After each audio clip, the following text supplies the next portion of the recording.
সুপ্রিয় শিক্ষার্থীবৃন্দ, বাংলাদেশ উন্মুক্ত বিশ্ববিদ্যালয়ের শিক্ষা বিষয়ক অনুষ্ঠানে আপনাদের স্বাগত জানাচ্ছি। আমি ডক্টর ইকবাল হোসাইন।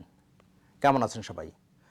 আশা করি যে যেখানে আছেন ভালো আছেন, সুস্থ আছেন এবং নিরাপদে আছেন। শিক্ষার্থীবৃন্দ, আজ আমরা আলোচনা করব ওপেন স্কুল পরিচালিত এইচএসসি প্রোগ্রামের সমাজবিজ্ঞান প্রথম পত্র থেকে। আমাদের আজকের আলোচনার বিষয় রাষ্ট্র। আজকের আলোচনা থেকে আপনারা রাষ্ট্র বলতে কী বোঝায় সে সম্পর্কে জানতে পারবেন। রাষ্ট্রের বিভিন্ন উপাদান বা বৈশিষ্ট্য সম্পর্কেও আপনারা জানতে পারবেন। আজকের আলোচনায় আমরা রাষ্ট্রের উৎপত্তি সম্পর্কেও আপনাদেরকে জানাবো। শিক্ষার্থীবৃন্দ, তাহলে আসুন আমরা শুরু করি। আপনারা হাতের কাছে কাগজ কলম রাখতে পারেন যাতে প্রয়োজনীয় তথ্যাদি টুকে নেওয়া যায়। আমরা সবাই রাষ্ট্রের নাগরিক। সমাজে যারা বাস করি প্রত্যেকেই কোনো না কোনো রাষ্ট্রের অধিবাসী একই সাথে। বাংলাদেশ একটি রাষ্ট্র, ভারত, পাকিস্তান, যুক্তরাষ্ট্র, যুক্তরাজ্য অর্থাৎ পৃথিবী জুড়ে অসংখ্য রাষ্ট্র রয়েছে এবং এই রাষ্ট্র প্রত্যয়টির সাথে আমরা ঘনিষ্ঠভাবে পরিচিত। আসুন আমরা জেনে নেই রাষ্ট্র বলতে আসলে কী বোঝায়। রাষ্ট্রের একটি গুরুত্বপূর্ণ এবং বলা যায় যে সর্বাধিক গ্রহণযোগ্য সংজ্ঞা দিয়েছেন অধ্যাপক গার্নার। গার্নার বলেছেন, রাষ্ট্র এমন একটি জনসমষ্টি যারা একটি নির্দিষ্ট ভূখণ্ডে স্থায়ীভাবে বসবাস করে, যারা বহিঃশত্রুর নিয়ন্ত্রণ থেকে মুক্ত এবং যাদের একটি সংগঠিত সরকার আছে যার প্রতি স্বভাবতই তারা আনুগত্য প্রদর্শন করে। গার্নারের এই সংজ্ঞায় আমরা একই সাথে রাষ্ট্রের বৈশিষ্ট্য এবং উপাদান সম্পর্কেও ধারণা লাভ করি। অর্থাৎ রাষ্ট্রের জনসমষ্টি থাকবে, ভূখণ্ড থাকবে, সরকার থাকবে এবং সার্বভৌমত্ব থাকবে। রাষ্ট্র সম্পর্কে ম্যাক্স ওয়েবার বলেছেন, রাষ্ট্র হলো সুনির্দিষ্ট পদ্ধতির মাধ্যমে রাজনৈতিক নেতৃত্ব প্রদানের একটি সংঘ। আমরা যারা সমাজবিজ্ঞানের ছাত্র, সংঘ সমাজবিজ্ঞানের অত্যন্ত গুরুত্বপূর্ণ একটি প্রত্যয় এবং সমাজবিজ্ঞানের রাষ্ট্রকে একটি সংঘ বলেই উল্লেখ করেছেন ম্যাক্স ওয়েবার। ম্যাকাইভার এবং পেজ বলেছেন, অন্যান্য সংঘের সাথে রাষ্ট্রের পার্থক্য হল শক্তি প্রয়োগের চরম ক্ষমতা একমাত্র রাষ্ট্রেরই কর্তৃত্বাধীন। এই যে শক্তি প্রয়োগের চরম ক্ষমতা, এইটি দিয়ে মূলত তিনি সার্বভৌমত্ব ক্ষমতাকেই বুঝিয়েছেন। অর্থাৎ উপর্যুক্ত সংজ্ঞাগুলো থেকে আমরা এই ধারণা পাই যে রাষ্ট্র হচ্ছে এমন জনগোষ্ঠী যারা নির্দিষ্ট ভূখণ্ডে বসবাস করে, অর্থাৎ তাদের একটি নির্দিষ্ট ভূখণ্ড আছে, ওই জনগোষ্ঠীর একটি তাদের নির্বাচিত সরকার ব্যবস্থা আছে, অর্থাৎ ওই সরকারের প্রতি তাদের সমর্থন আছে, আস্থা আছে এবং এই সরকার বা এই রাষ্ট্র ব্যবস্থা তাদেরকে বহিঃশত্রু নিয়ন্ত্রণ থেকে মুক্ত রাখে। অর্থাৎ রাষ্ট্র হচ্ছে জনগণকে সুশৃঙ্খলভাবে পরিচালনা করার সার্বভৌম সংগঠন এবং এই সংগঠনের সমাজের সর্বোচ্চ প্রতিষ্ঠান। অর্থাৎ সমাজের যেই প্রতিষ্ঠান রাজনৈতিক কর্তৃত্ব আরোপ করে, মানুষকে সুশৃঙ্খলভাবে পরিচালনা করে, মানুষকে নিয়ন্ত্রণ করে এবং মানুষকে বহিঃশত্রুর আক্রমণ থেকে রক্ষা করে, সেই প্রতিষ্ঠানকে আমরা রাষ্ট্র বলে উল্লেখ করতে পারি। শিক্ষার্থীবৃন্দ, আমরা এখন জেনে নেব রাষ্ট্রের উপাদান বা বৈশিষ্ট্যসমূহ। ইতোমধ্যে সংজ্ঞায় আমরা জেনেছি যে রাষ্ট্রের জন্য অবশ্যই জনগোষ্ঠী থাকবে, অর্থাৎ কম বা বেশি জনসমষ্টি নিয়েই রাষ্ট্র গঠিত হবে। জনসমষ্টিবিহীন বিরান কোনো মরুভূমি বা সাগরের বিচ্ছিন্ন কোনো দ্বীপকে রাষ্ট্র বলে উল্লেখ করা যায় না। রাষ্ট্রের দ্বিতীয় গুরুত্বপূর্ণ বৈশিষ্ট্য বা উপাদান হচ্ছে সুনির্দিষ্ট ভূখণ্ড। অর্থাৎ প্রত্যেকটি রাষ্ট্রের একটি নির্দিষ্ট বাউন্ডারি বা টেরিটোরিয়াল এরিয়া থাকবে যার অধীনে বা যার আওতায় ওই রাষ্ট্রটি পরিচালিত হয়। যেমন বাংলাদেশ নামক রাষ্ট্রের একটি নির্দিষ্ট বাউন্ডারি আছে, ভারত বা অন্য যেই রাষ্ট্রের কথাই বলি প্রত্যেকের ভূখণ্ড আছে এবং সেই ভূখণ্ডটি চিহ্নিত, নির্ধারিত। রাষ্ট্রের অন্যতম গুরুত্বপূর্ণ উপাদান বা বৈশিষ্ট্য হচ্ছে প্রত্যেক রাষ্ট্রের একটি সরকার ব্যবস্থা থাকবে। সেই সরকার ব্যবস্থা হতে পারে গণতান্ত্রিক, হতে পারে একনায়কতান্ত্রিক বা রাজতন্ত্র দ্বারা পরিচালিত, হতে পারে প্রধানমন্ত্রী শাসিত বা রাষ্ট্রপতি শাসিত, কিন্তু প্রত্যেক রাষ্ট্রেরই একটি সরকার ব্যবস্থা থাকে এবং ওই সরকারের প্রতি ওই দেশের জনগণের আস্থা বা বিশ্বাস থাকে। রাষ্ট্রের বলা হয় সর্বাধিক গুরুত্বপূর্ণ বৈশিষ্ট্য বা উপাদান হচ্ছে সার্বভৌমত্ব। বস্তুত অন্য সব উপাদানের উপস্থিতি থাকলেও যদি সার্বভৌমত্ব না থাকে, অর্থাৎ বিশ্ব স্বীকৃতি এবং নিজের কর্তৃত্ব আরোপ করার চূড়ান্ত ক্ষমতা এটি যদি না থাকে, তাহলে আমরা তাকে রাষ্ট্র বলতে পারি না। এই সার্বভৌমত্ব ক্ষমতা বলেই ওই রাষ্ট্রের উপরে বাইরের কোনো শক্তি যেমন তার শক্তি প্রয়োগ করতে পারে না। যেমন হতে পারে যে কোনো একটা ক্ষুদ্র বা দুর্বল বা দরিদ্র রাষ্ট্র যদি তার প্রতিবেশী অনেক ক্ষমতাধর রাষ্ট্র হয়, সে চাইলেই ওই রাষ্ট্রটিকে অধিকার করে নিতে পারে না। আবার আমরা জানি যে সারা বিশ্বের সবগুলো রাষ্ট্রের সমন্বিত একটি যৌথ সংগঠন হচ্ছে জাতিসংঘ। একটি রাষ্ট্রের যখন সার্বভৌমত্ব ক্ষমতা থাকে, জাতিসংঘ তখন ইচ্ছা করলে ওই রাষ্ট্রের উপরে তার অনৈতিক কর্তৃত্ব আরোপ করতে পারে না। সুতরাং এই সার্বভৌম কর্তৃত্বের বলেই রাষ্ট্র সবার স্বীকৃতি লাভ করে এবং সব কিছুকে নিয়ন্ত্রণ করার সক্ষমতা অর্জন করে। উল্লেখিত এই 4টি উপাদান বা বৈশিষ্ট্য ছাড়াও রাষ্ট্রের আরও কিছু বৈশিষ্ট্য রয়েছে, যা আধুনিক রাষ্ট্রের অন্যতম উপাদানও বটে। যেমন প্রত্যেক রাষ্ট্রের অন্যতম গুরু দায়িত্ব হচ্ছে ওই রাষ্ট্রের জনগণের কল্যাণ নিশ্চিত করা। অর্থাৎ প্রত্যেক জনগণ তার যে মৌলিক অধিকার আছে, সুন্দরভাবে বেঁচে থাকার যে অধিকার আছে, সেইটিকে নিশ্চিত করবে। এইটি রাষ্ট্রের অন্যতম গুরুত্বপূর্ণ বৈশিষ্ট্য।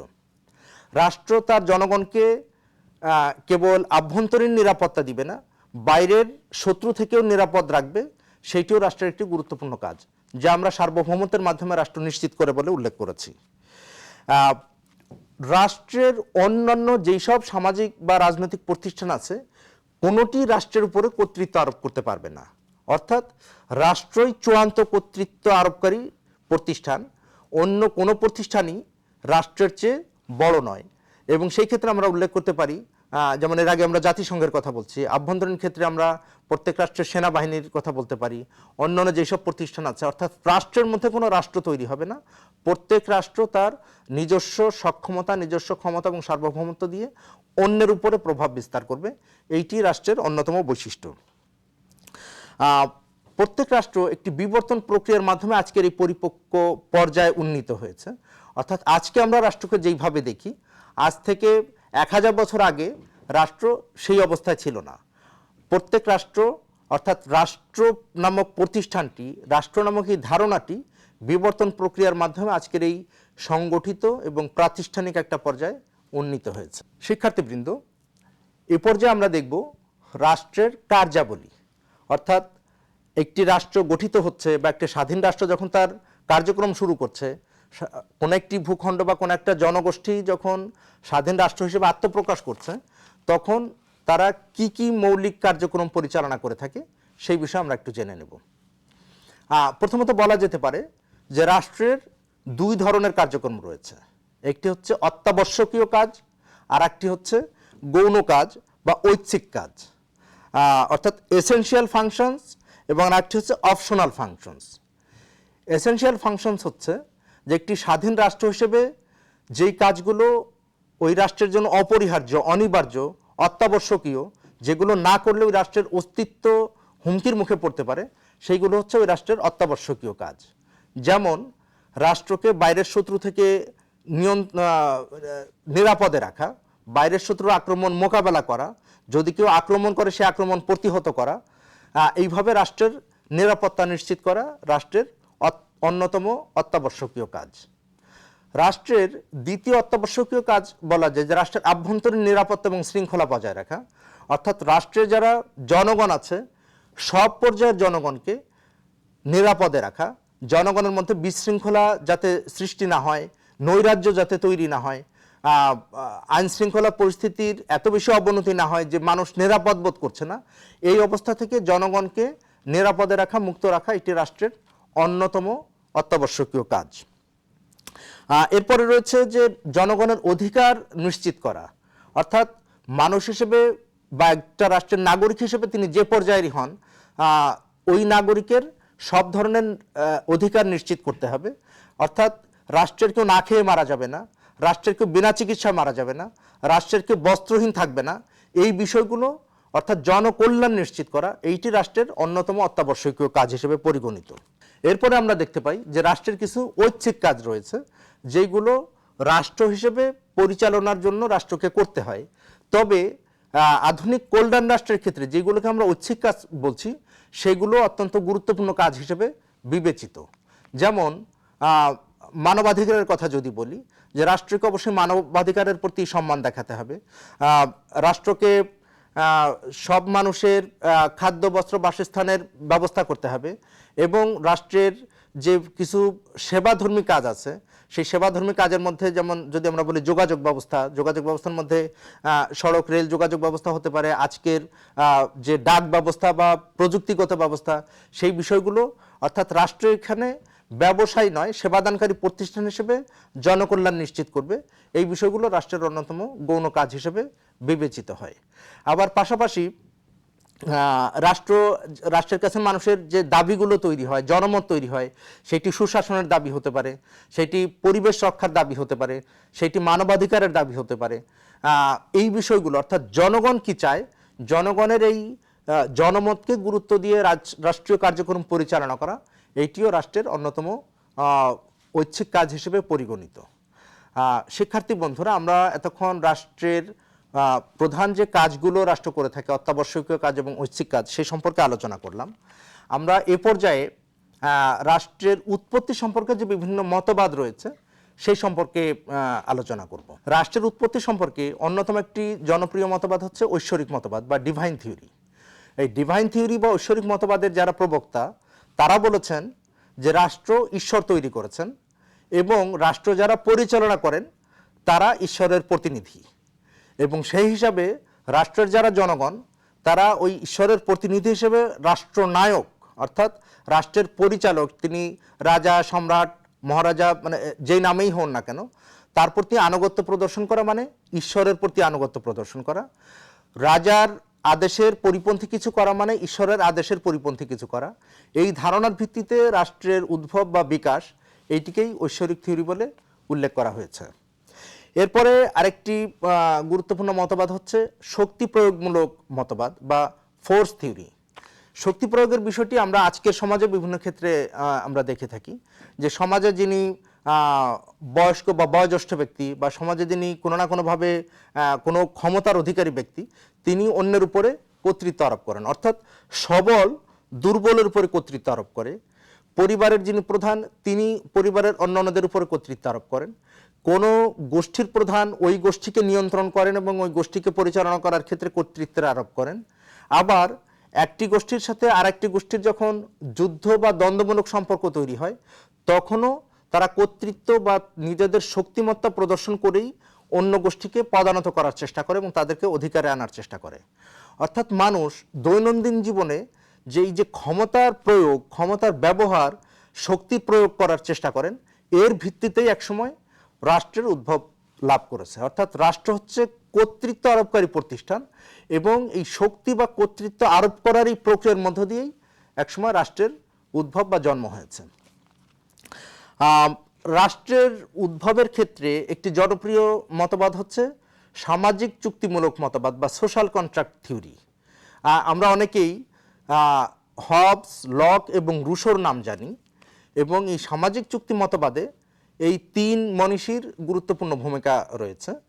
তারা মনে করেন যে মানুষ একসময় প্রকৃতির রাজ্যে সুখে শান্তিতে বসবাস করত, কিন্তু ক্রমান্বয়ে তাদের মধ্যে নানান রকমের সামাজিক সম্পর্ক, অর্থনৈতিক মালিকানা, ক্ষমতার দ্বন্দ্ব, গোষ্ঠীদ্বন্দ্ব, এইগুলো তৈরি হওয়ার ফলে এই প্রকৃতির রাজ্যে শান্তি শৃঙ্খলা বিঘ্নিত হয়, এবং এক পর্যায়ে মানুষ একসাথে বসে ঠিক করে যে তারা তাদের ব্যক্তিগত সকল ইচ্ছা এবং ক্ষমতাকে একটি সাধারণ ইচ্ছার আওতায় এনে তাদের এই রাষ্ট্র কাঠামো বা সমাজ ব্যবস্থাকে পরিচালনা করবে। এই যে সাধারণ ইচ্ছা বা জেনারেল উইল, এইটির যে ক্ষমতা বা কর্তৃত্ব আরোপ করবে, এইটি যে মানুষকে নিয়ন্ত্রণ করবে, সুশৃঙ্খলভাবে পরিচালনা করবে, সেই ধারণাবোধ থেকে, সেই সামাজিক সম্মতি থেকেই রাষ্ট্রের উদ্ভব হয়েছে বলে হবস, লক এবং রুশো মনে করেন। রাষ্ট্রের উৎপত্তিতে আরও কিছু গুরুত্বপূর্ণ তত্ত্ব রয়েছে, যেমন বিবর্তনবাদী তত্ত্ব, নৃতাত্ত্বিক তত্ত্ব এবং সমাজতাত্ত্বিক তত্ত্ব। বস্তুত এই বিবর্তনবাদী, নৃতাত্ত্বিক বা সমাজতাত্ত্বিক তত্ত্ব অনেকটাই কাছাকাছি বক্তব্য রেখেছে। যেমন বিবর্তনবাদী তত্ত্বে বলা হয়েছে যে আজকের যে রাষ্ট্রীয় সংগঠন, এইটি মূলত সামাজিক সংগঠনের বিবর্তনের ফলে তৈরি হয়েছে, এবং এই বিবর্তনবাদে বলা হয়েছে যে মূলত পরিবার নামক সংগঠন থেকেই ক্রমান্বয়ে পরিবারের প্রধান যেমন কর্তৃত্ব আরোপ করেন, এরপরে গোষ্ঠী প্রধান কর্তৃত্ব আরোপ করেন, সেই প্রক্রিয়া আজকের রাষ্ট্রীয় সংগঠনের এই জন্ম বা বিকাশ লাভ করেছে।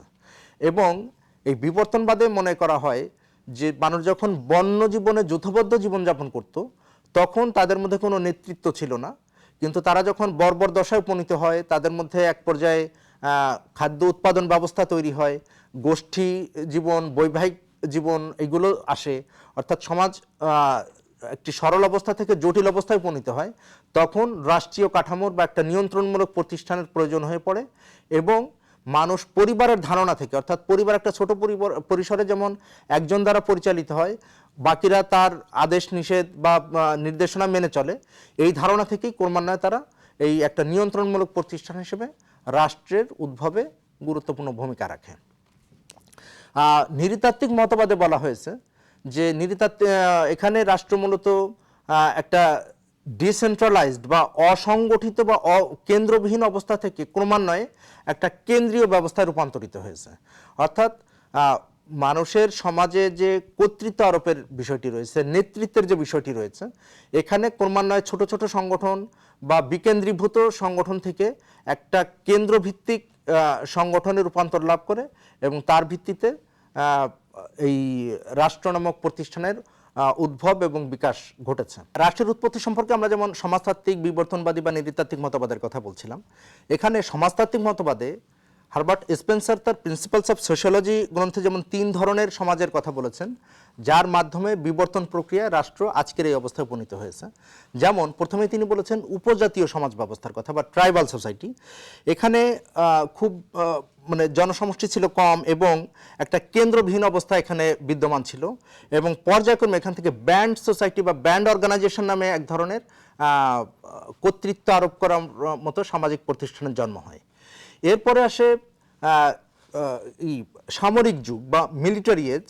এখানে মূলত পারস্পরিক গোষ্ঠীদ্বন্দ্ব এবং এক গোষ্ঠী আরেক গোষ্ঠীকে পদানত করা, এক গোষ্ঠীর সাথে আরেক গোষ্ঠীর যুদ্ধ বিগ্রহ, এবং যারা বিজিত তাদেরকে নিজেদের আওতাধীন করে বিশ্বব্যাপী সাম্রাজ্যের যে বিস্তার লাভ করার প্রক্রিয়া, এই সামরিক যুগেও রাষ্ট্রের একটা নতুন ধারা তৈরি হয় এবং এখানে বিশ্বের একটা বিশাল অংশ জুড়ে কর্তৃত্ববাদীরা বা ক্ষমতাধররা তাদের সাম্রাজ্য প্রতিষ্ঠা করার মাধ্যমে রাষ্ট্রের ধারণাকে বিকশিত করে। সবশেষে আমরা দেখি শিল্পযুগ, অর্থাৎ আজকের যে রাষ্ট্র ব্যবস্থা সেটি মূলত এই শিল্পযুগের মাধ্যমে, অর্থাৎ একটা সময় মানুষ যুদ্ধবিগ্রহ বা সামরিক শক্তির মাধ্যমে রাষ্ট্রের বিকাশ ঘটিয়েছে, পরবর্তী সময় মূলত রাষ্ট্রের বিকাশে অর্থনৈতিক ব্যবস্থা বা অর্থনৈতিক উপাদান অনেক বেশি গুরুত্বপূর্ণ ভূমিকা পালন করেছে। এবং শিল্পযুগে এসে আমরা দেখি যে আজকের যে জাতি রাষ্ট্র, অর্থাৎ প্রত্যেকটি রাষ্ট্রের যে আজকের বৈশিষ্ট্য রয়েছে, আজকের যে নির্ধারিত ভৌগোলিক পরিসীমা রয়েছে, এইটি মূলত শিল্পযুগে এসে এই রূপ লাভ করে। তা হারবার্ট স্পেন্সারের মতে যে রাষ্ট্র শুরু হয় একটি অসংগঠিত সামাজিক নিয়ন্ত্রণমূলক ব্যবস্থা থেকে, পর্যায়ক্রমে এটি একটি নিয়ন্ত্রিত সুসংগঠিত রাজনৈতিক প্রতিষ্ঠান হিসেবে প্রতিষ্ঠা লাভ করে। আমরা বিবর্তনবাদের ক্ষেত্রে যেটা দেখি যে বিবর্তনবাদীরা মনে করেন যে সমাজে একসময় মূলত মাতৃতান্ত্রিক পরিবার ছিল এবং এই মাতৃতান্ত্রিক পরিবার একটা পর্যায়ে এসে, বিশেষ করে বর্বর দশায় এসে পিতৃতান্ত্রিক পরিবারে রূপান্তরিত হয় এবং পিতৃতান্ত্রিক পরিবার অন্যান্যদের উপর যে কর্তৃত্ব আরোপ করত, সেই কর্তৃত্ব আরোপের ধারণা থেকেই পর্যায়ক্রমে রাষ্ট্রীয় বা রাজনৈতিক ধারণার বা রাজনৈতিক ক্ষমতা আরোপের বা কর্তৃত্ব আরোপের ধারণা থেকে রাষ্ট্রের উৎপত্তি হয়। এবং এখানে সমাজের বয়স্ক পুরুষের হাতে যে ক্ষমতা কেন্দ্রীভূত ছিল, সেই ধারণা থেকেই পরবর্তীকালে রাষ্ট্র এই সংগঠিত একটি রূপ লাভ করে। নৃতাত্ত্বিকদের মতে পরিবার, জ্ঞাতি সম্পর্ক, ধর্ম এবং উৎপাদন ব্যবস্থা এগুলো রাষ্ট্রীয় কাঠামো উদ্ভবে বা রাষ্ট্রীয় কাঠামোকে সংগঠিত করার ক্ষেত্রে গুরুত্বপূর্ণ ভূমিকা পালন করেছে। অনেকে মনে করেন যে রাষ্ট্রের উদ্ভব এবং বিকাশে ধর্ম গুরুত্বপূর্ণ ভূমিকা পালন করেছে, অর্থাৎ ধর্মের যারা অধিপতি তারা একসময় রাষ্ট্রকে নিয়ন্ত্রণ করেছেন, আবার ধর্মীয় অনেক আচার আচরণ এইটি যিনি রাষ্ট্র পরিচালনার দায়িত্বে ছিলেন তারা একই সাথে রাষ্ট্রের প্রধান পুরোহিত হিসাবেও ভূমিকা রেখেছেন। সুতরাং রাষ্ট্রের উদ্ভব এবং বিকাশে অন্যান্য প্রতিষ্ঠান বা উপাদানের সাথে ধর্মের ভূমিকাকেও অস্বীকার করা যায় না বলে সমাজতাত্ত্বিকদের অভিমত। শিক্ষার্থীবৃন্দ, আজকে আমরা আপনাদের সাথে রাষ্ট্র সম্পর্কে আলোচনা করলাম। এখানে রাষ্ট্র কাকে বলে সে বিষয়ে আলোচনা হয়েছে। রাষ্ট্রের বিভিন্ন উপাদান বা বৈশিষ্ট্য সম্পর্কে আমরা আলোচনা করেছি।